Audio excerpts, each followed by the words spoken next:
दे इफोरबायदि रानथिंबाय थाबाय उमुगनियाव उमुग जोंनिया गामिया जोंहा गामि थारमाने गामि खौसे जा रायलायना लागोन सोरनो माखौ दै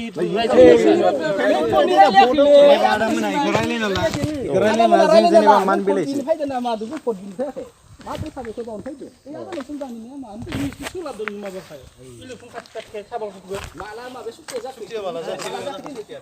दिनै सोलाबै दिना मा होइसिनो दा नोंथाङाथ' जाखौ खाबानो जाबानो जागोन दा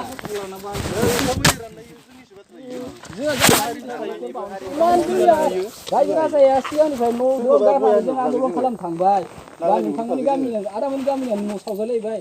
बिनि थाखाय जों रायजोफोरखौ साबायखर बावनो जानांगौ खामानिया दा गाबोननि इलेक्सन दा माबाय दा 27 तारिखसो जाबाय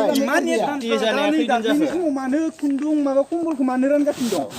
इफोर बाथ्राखौथ' एडभान्स जोंबो नोंसोर पार्टिजों थाङो दा आबसु जाना जोंबो सापर्ट दङ सोर माने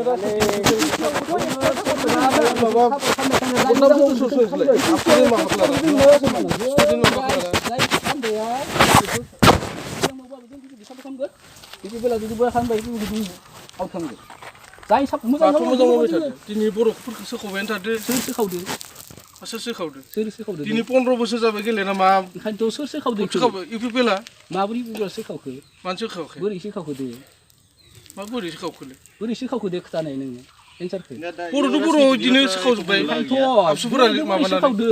बे बुस्थुखौ नांगौ जों दा सोर सोखावदो सोखावाखैबा नोंसोरनि बिफाया माबाया मुंखौ थांखो मालाया माबाखौ आजिरा लालांबाय थांबाय दा पार्टी थांबाय ओइ माबालाय दं साखा नुनानै आजिरा लाय दं सोर गावगारि खोथानि थाखाय आजिरा लादोबा लायाखैबा नङा होमबा सम माबा लादो नङा होमबा दाथ' जों भट दिनो फैयाखैना माथ्र साबायखर टाइमाव फाइनालै टाइम मोनलाबानो जालांबाय जानुवारिनि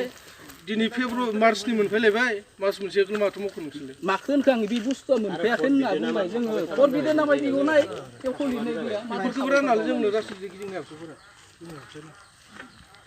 हा फै फैनो फै जेरानि दा सोलाबाय जादों